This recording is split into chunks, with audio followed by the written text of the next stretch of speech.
하나님께서는 이스라엘 민족을 이 세상의 많은 민족들 가운데서 특별히 장자의 민족, 제사장의 민족으로 선택을 하셨습니다. 이거 얼마나 큰 축복입니까? 그럼에도 불구하고 이스라엘은 하나님의 뜻을 거역하고 하나님께서 보내주신 독생자 예수 그리스도를 십자가에 못 박는 엄청난 죄를 짓게 되죠. 그리고 그 죄의 대가로 이스라엘 민족은 전 세계로 뿔뿔이 흩어지고 말았습니다. 그러면서 그 흩어지는 이스라엘 민족들을 보면서 하나님께서 아이고 내가 실수를 했어, 내가 잘못했어, 괜히 이스라엘 민족을 선택한 것 같아, 차라리 저 동쪽 끝에 있는 한민족을 선택을 할 걸, 이렇게 후회를 하신 것이 아니라 흩어지는 그 유대인들을 보면서 하나님께서는 지금은 내가 너희를 잠시 흩어놓지만 언젠가는 반드시 너희들을 불러 모을 것이다, 이렇게 약속을 하셨다라는 것이죠. 전 세계 흩어진 유대 민족들이 얼마나 많은 고난과 수모를 겪었겠습니까? 그들은 전 세계로 흩어졌지요. 동쪽으로, 서쪽으로, 남쪽으로, 북쪽으로 전 세계 구석구석 유대인들이 닿지 않은 땅이 없을 만큼 모두 다 전 세계로 흩어졌습니다. 중국과 인도에까지 가서도 살게 되죠.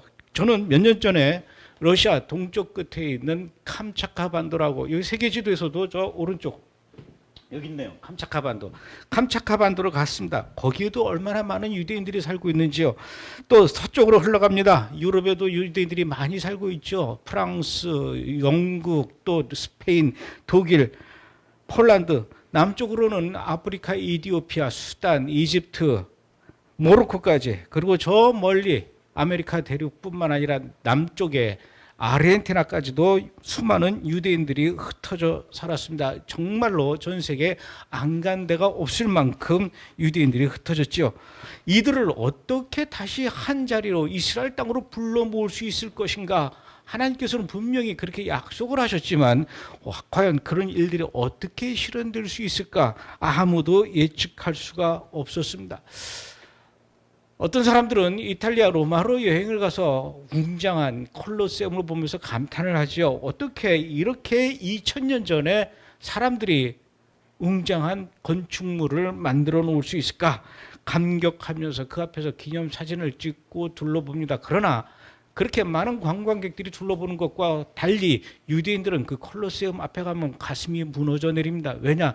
2000년 전에 유대인들이 예루살렘에서 끌려와서 포로로 왔던 그 로마의 땅에서 이 콜로세움 공사 현장에 투입이 됐다는 얘기죠. 지금도 그 콜로세움의 돌 구석구석과 돌 틈 사이에는 그때 당시에 돌멩이에 깔려 죽었던 유대인들, 그리고 유대인들의 피와 비명과 고통의 신음소리가 새겨져 있다는 것을 유대인들은 잘 알고 있기 때문에 콜로세움을 그냥 마냥 감격스럽게 바라볼 수만은 없다는 것입니다. 그렇게 전 세계에 흩어졌던 유대인들이 고통 속에 살면서도 그들이 갖고 있었던 희망의 끈은 하나님께서 2000년 전에 약속하셨던 너희들은 다시 이스라엘로 내가 불러 모을 것이다, 그 약속의 성취를 기대하고 있었기 때문입니다. 그래서 유대인들의 부모들은 자식들을 불러 앉혀놓고 마지막 유언을 이렇게 합니다.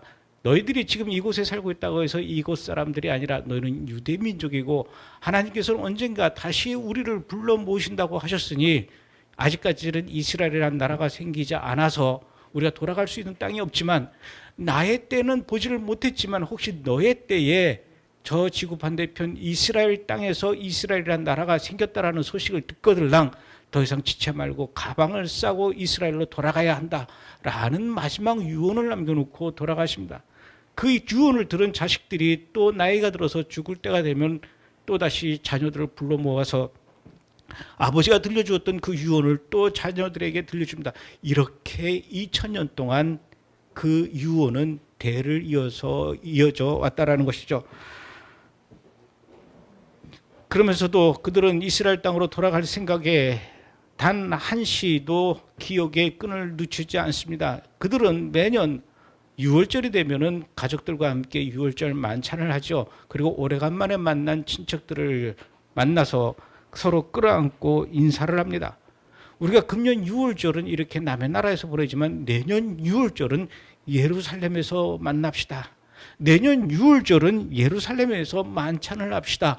이것이 2000년 동안 유대인들의 입에서 나왔던 유월절 인사였습니다. 그러나 이스라엘은 2000년 동안 세워지지 않았습니다. 도저히 다시 나타날지도 않았죠. 이 정도 되면은 유대인들도 포기해야죠. 많은 사람들이 유대인을 향해서 놀렸습니다. 지구상에서 이스라엘 국가는 완전히 사라졌어. 유대 민족은 완전히 없어진 거야. 이스라엘 역사라는 건 더 이상 존재할 수가 없어. 이렇게 얘기했지만 그들의 이야기들은 모두 틀렸죠. 드디어 1878년 만에 이스라엘이라는 나라가 1954년 5월 14일 날, 1948년 5월 14일 날 다시 생겨났습니다. 성경에서 예언했던 것처럼 이스라엘은 천천히 오랜 기간 동안 준비를 하면서 완벽하게 그 준비 기간을 숙성시키다가 짠 하고 나타난 것이 아니라 정말로 어느 날 갑자기 애가 빵 하고 나오듯이 나라가 순식간에 태어났습니다. 그럼 이제 어떻게 될까요? 그렇게 조상들로부터 부모들로부터 들었던 마지막 유언대로 이들은 더 이상 미련을 갖지 않고 가방을 싸들고 이스라엘 땅으로 돌아오기 시작합니다. 1948년 5월 14일 날 이스라엘이 건국할 때만 해도 그 땅에 이스라엘 백성들의 숫자는 80만 명도 채 되지 않았습니다. 그런데 그 후로 얼마나 많은 유대인들이 이스라엘로 쏟아져 들어왔는지요. 특히 세계 2차 대전이 진행되던 당시에 홀로코스트로 600만 명의 유대인들이 희생을 당했습니다. 끔찍한 일을 겪었죠. 그러자 전쟁이 끝나자마자 이제는 더 이상 우리가 망설일 필요 없어. 머뭇거릴 필요가 없어. 우리가 이스라엘 땅으로 돌아가자. 2차 대전이 끝난 이후에 본격적으로 유럽에 있던 유대인들이 이스라엘로 돌아오기 시작합니다. 유럽의 유대인들이 이스라엘로 돌아오는 것뿐만 아니라 구소련의 유대인들도 이스라엘로 돌아옵니다. 그야말로 이스라엘의 텔아비브 공항에는 하루가 멀다 하고 매일매일 전 세계에서 쏟아져 들어오는 유대인들의 발걸음으로 북적거리고 난리도 아니었습니다. 2000년 전에 하나님께서 유대 민족에게 약속하셨던 그 일들이 2000년 만에 정확하게 이루어지고 있는 것이죠. 이렇게 하나님의 말씀은 지금도 살아서 움직이고 있는 것입니다. 아, 그랬었구나. 아, 그랬겠지. 이게 아니라 과거 완료형의 말씀이 아니라 현재 진행형의 말씀. 성경 속에 쓰여진 그 활자가 살아서 훨훨 날아다니는 나비처럼 움직이고 있다는 것입니다. 제 말이 믿어지지 않는다면 지금이라도 이스라엘의 텔아비브 공항에 가보십시오. 여러분들이 가방을 끌고 공항 입국장에 들어오다가 갑자기 멈춰서서 뒤를 돌아다 보면 여러분의 뒤를 따라서 들어오는 수많은 유대인들의 이스라엘로의 알리야 행렬들의 모습을 직접 여러분들이 목격할 수가 있다는 것이죠. 그리하여 1948년에 80만 명도 채 안 됐던 그 인구가 지금은 74년이 지났는데 그 사이에 10배 이상으로 늘어나서 인구가 960만 명이나 늘어났다는 것입니다. 또 한 가지 놀라운 것이 있습니다. 지금까지 말씀드렸던 것처럼 70여 년 동안 그렇게도 많은 유대인들이 이스라엘로 돌아왔음에도 불구하고 아직까지 돌아오지 않고 있는 유대인들도 있다는 것이죠. 아마도 전 세계에서 자기 나라 본토에서 살고 있는 그 백성들보다도 해외에서 살고 있는 그 민족이 더 많은 나라, 이게 이스라엘의 유대 민족이 아닐까 이렇게 생각이 되는데요. 왜 이 사람들은 도대체 그러면 남들은 다 이스라엘로 돌아오고 있는데 안 돌아오고 있는 것일까요? 지금 이스라엘의 인구가 960만 명인데 그중에 이스라엘 시민권을 가진 아랍 사람이 약 260만 명 정도 된다는 거고, 정말로 외국에서 돌아온 그 유대인의 숫자는 700만 명 정도 된다는 것입니다. 이 700만 명 이외에 약 800만 명이나 되는 유대인들이 밖에서 살고 있는데 이들은 아직도 이스라엘로 돌아올 생각을 안 하고 있어요. 아, 하나님께서 2500년 전에 예레미야 선지자를 통해서 또 이사야 선지자를 통해서 약속하셨던 그 너희들을 다시 불러 모을 것이다. 단 절반만 불러 모을 것이다. 이런 단서가 붙지 않았거든요. 근데 왜 이들은 안 돌아올까요? 이전까지 이스라엘로 돌아온 유대인들은 주로 구소련에서 많이 돌아왔습니다. 아프리카에서 돌아왔죠. 주로 가난한 나라에서 살던 유대인들이 이스라엘로 돌아왔습니다. 먹고 살기 힘든데 차라리 이스라엘로 돌아가서 좀 그나마 좀 낫게 살아보자라고 생각했던 유대인들이 이스라엘로 돌아온 것입니다. 그런데 유대인들은 가난한 나라에만 살고 있는 것이 아니라 부자 나라에도 있죠. 프랑스, 영국, 또 미국 이런 데 사는 유대인들은 도무지 이스라엘에 돌아가는 게 매력이 없다라는 겁니다.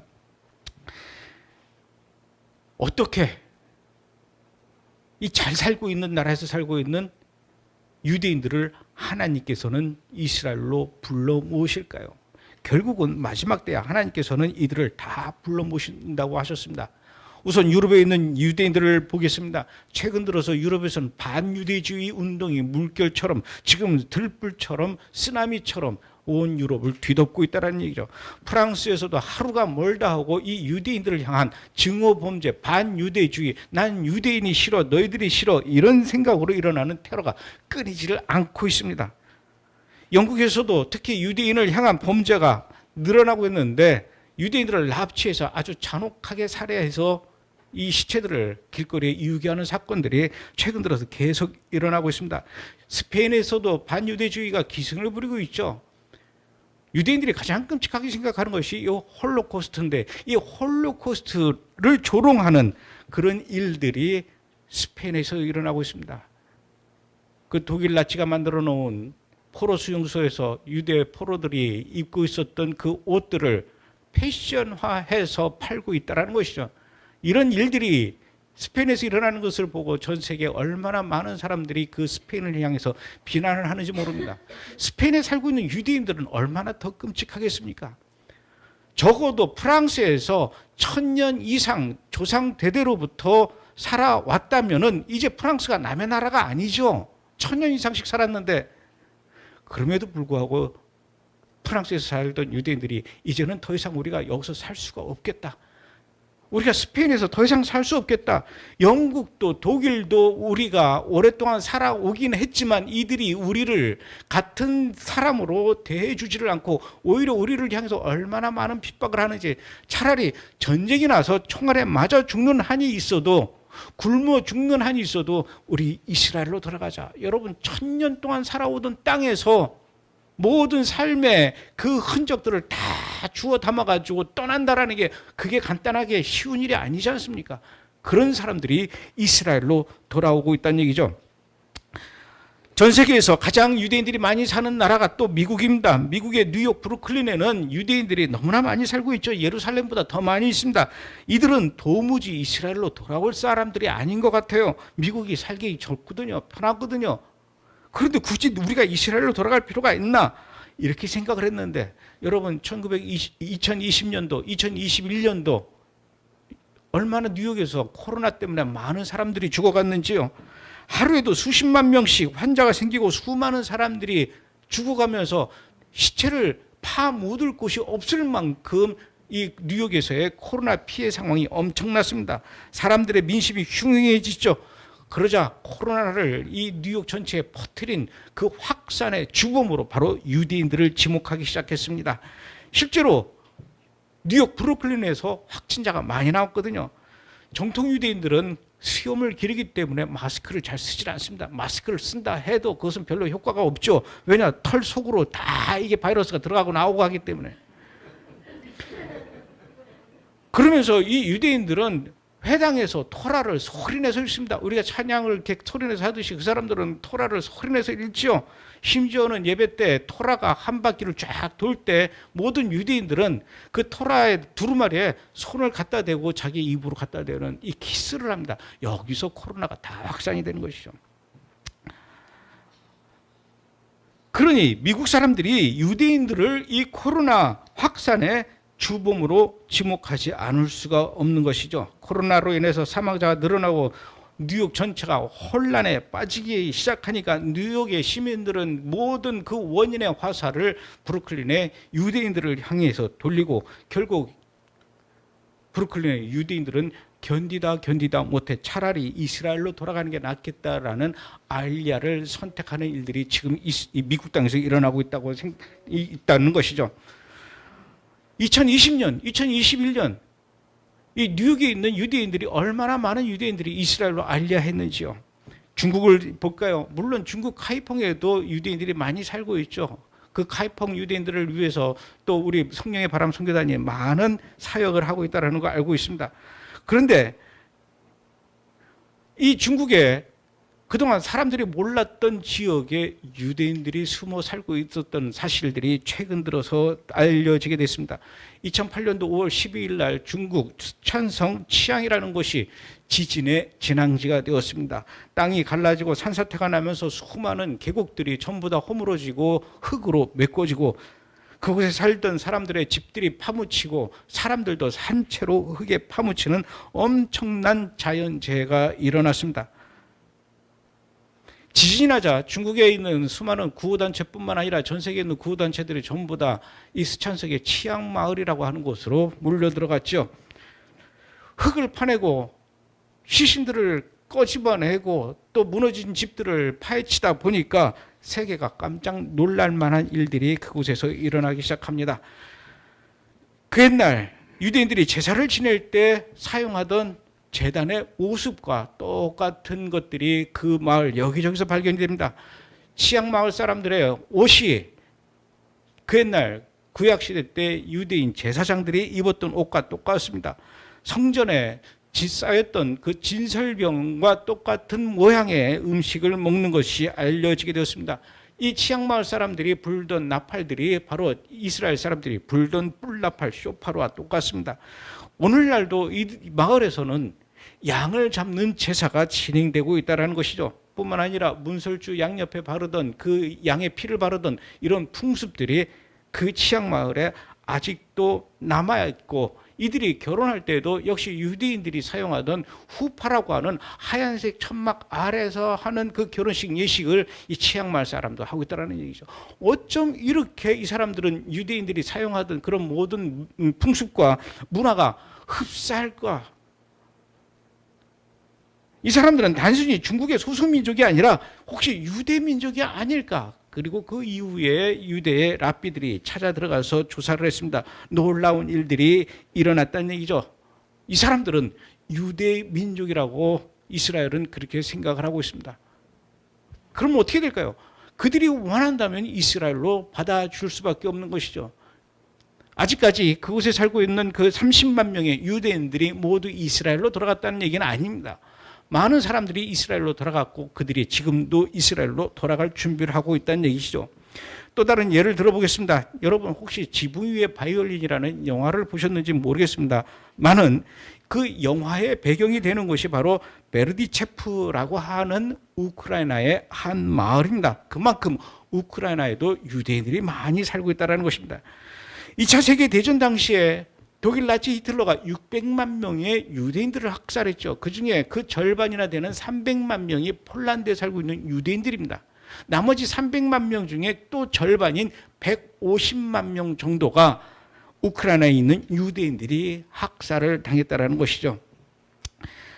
2차 대전이 끝나고 나서 이 지긋지긋한 땅, 우리는 더 이상 이곳에서 살면서 학살을 당할 이유가 없다라고 생각했던 우크라이나의 유대인들이 이스라엘로 알야를 많이 했습니다. 얼마나 많은 우크라이나 유대인들이 이스라엘로 왔는지요. 지금도 이스라엘에 가면은 우크라이나 사람들이 굉장히 많이 있습니다.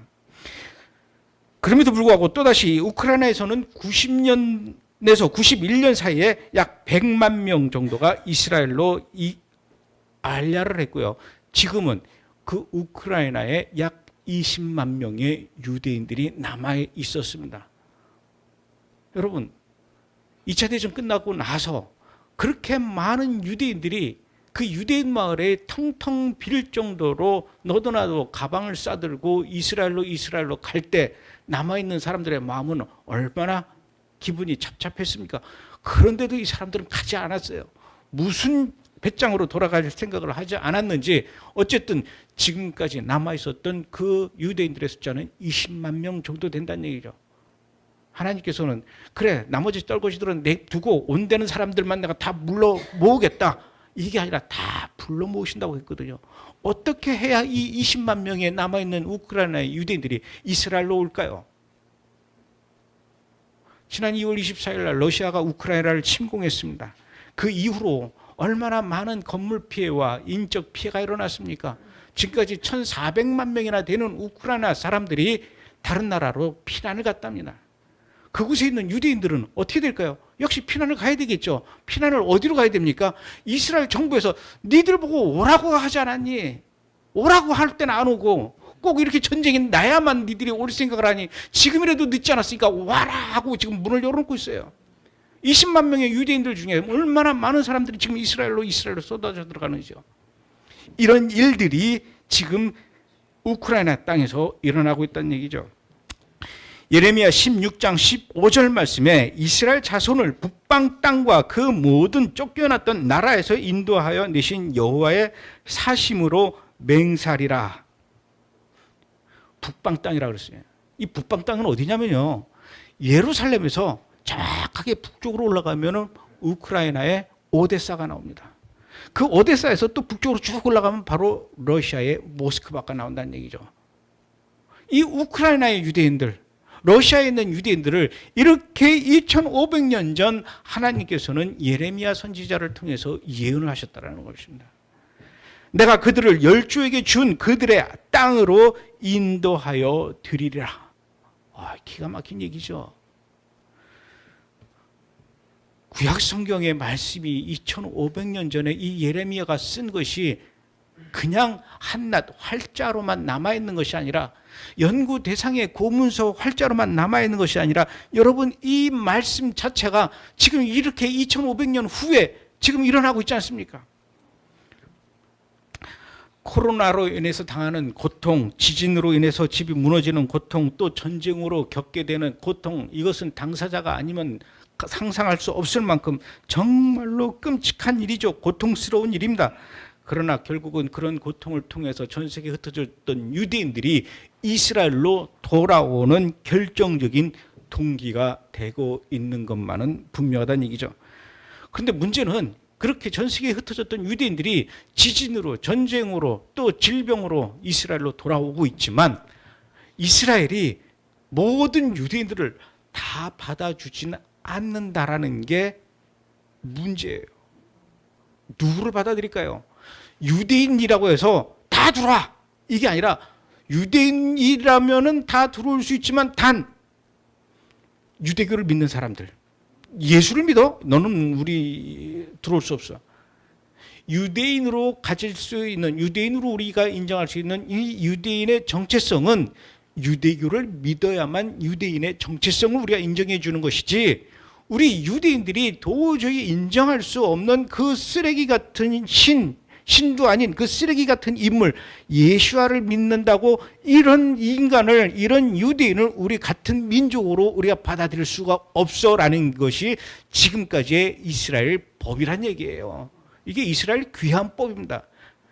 아무리 내가 이스라엘을 사랑하고 이스라엘 고국으로 돌아가고 싶은 마음과 열정이 뜨겁다 하더라도 내가 가진 재산이 너무나 많기 때문에 이 많은 재산을 가지고 이스라엘로 돌아가서 나라와 민족을 위해서 사용하겠다라고 한들 예수를 믿는 사람이라면 받아주지 않겠다라는 게 이스라엘의 헌법이란 얘기죠. 이게 얼마나 기가 막힙니까? 그런데 우크라이나에도 유대인들 중에 예수를 믿는 유대인들이 너무 많은 거예요. 여러분, 유럽에서 가장 큰 메시아닉 공동체, 예수를 믿는 유대인들이 모여서 함께 예배를 드리는 교회가, 가장 큰 교회가 바로 우크라이나 키예프에 있다는 겁니다. 거기 2,000명의 메시아닉 주들이 동시에 모여서 예배를 드려요. 전쟁이 나서 러시아가 여기저기서 미사일을 쏩니다. 대포가 막 날아옵니다. 기관총으로 막 마을을 습격해서 많은 민간인들을 죽이고 있습니다. 이런 속에서 여러분들 밤에 잠 잘 수 있겠습니까? 같은 마을에 지난 몇백 년 동안, 2000년 동안 함께 어울려서 살던 그 우크라이나 사람들이 다 도망을 나가버립니다. 이 마을은 졸지에 텅 빈 도시가 되죠. 텅 빈 마을이 됩니다.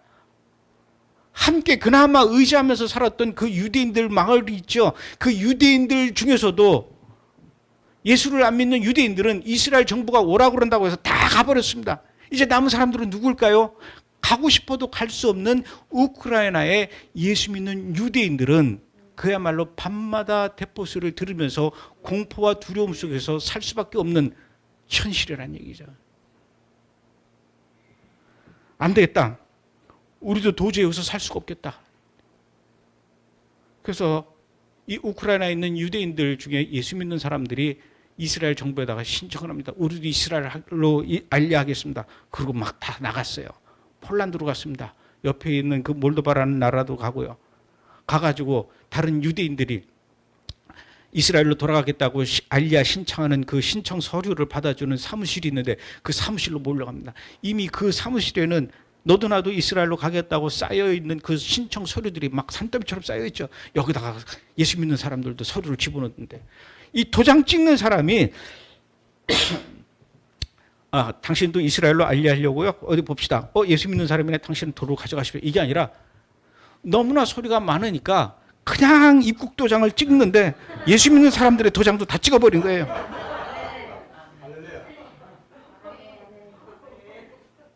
예수 믿는 유대인들이 우크라이나에서 이스라엘로 알리하는 일들이 지금 벌어지고 있다는 얘기죠. 이런 놀라운 기적 같은 일들이 일어났습니다. 그런 일이 일어났다라는 소식이 들리기 일주일 전에 제가 꼭 그러라고 그런 건 아닌데 예배 시간에 우리가 기도를 했어요. 하나님, 제발 그 폴란드에서 이스라엘로 알리하겠다라는 그 유대인들이 낸 그 신청서의 서류에 입국 도장을 찍어주는 사람이 정신이 없게 해주십시오. 그 전날 술이 잔뜩 취해가지고 술에 들깬 상태에서 입국 도장을 막 찍다가 예수 믿는 사람들 거도 그냥 막 휩쓸려서 같이 찍어서 얼떨결에 다 들어가게 할 수 있도록 하나님 그들의 정신을 혼미하게 해주십시오. 이러고 기도를 했거든요. 그랬더니 일주일 뒤에 그런 일이 일어났다고 소식이 들려온 거예요. 여러분, 이게 굉장히 중요한 사건입니다. 왜냐? 이것은 앞으로 중요한 선례가 되기 때문이죠. 다른 나라에 있는 미국에 있는 메시아닉 주들이, 유럽에 있는 메시아닉 주들이 우리도 이스라엘로 가려고 하는데 이스라엘 정부에서 너네들은 예수 믿는 사람이니까 못 들어와 라고 한다면은, 아니 우크라이나의 메시아닉 주들은 다 들여보내주고 우리는 왜 안 되는 겁니까? 이게 법의 일관성이 없어지는 거예요. 이제 앞으로 이스라엘에 알리하는 모든 댐의 그 뚝은 허물어져 가고 있다는 얘기입니다. 이제 이스라엘로 돌아가려는 마음만 있다면 예수를 믿든 안 믿든 그것과 상관없이 이스라엘로 돌아가는 일들이 일어난다는 얘기죠. 할 수만 있다면 우리가 더 그런 기도를 해야 될 것 같아요. 하나님, 이스라엘로 돌아오겠다라는 그 유대인들의 입국 행렬에 걸리적거리는 어떤 헌법이라도 하나님 이참에 다 무너뜨리게 해주십시오. 이러면요, 이제는 우리가 마음 놓고 중국에 있는 유대인들, 카이퐁에 있는 유대인들, 스촨성에 있는 유대인들, 미국에 있는 유대인들, 유럽에 있는 유대인들, 또 인도에 있는 유대인들에게 마음 놓고 복음을 전할 수 있는 겁니다. 너희들이 예수를 믿는다고 해서 이스라엘로 돌아가지 못한다라는 그런 그 두려움이 있다면은 이제는 그런 두려움 가질 필요 없다.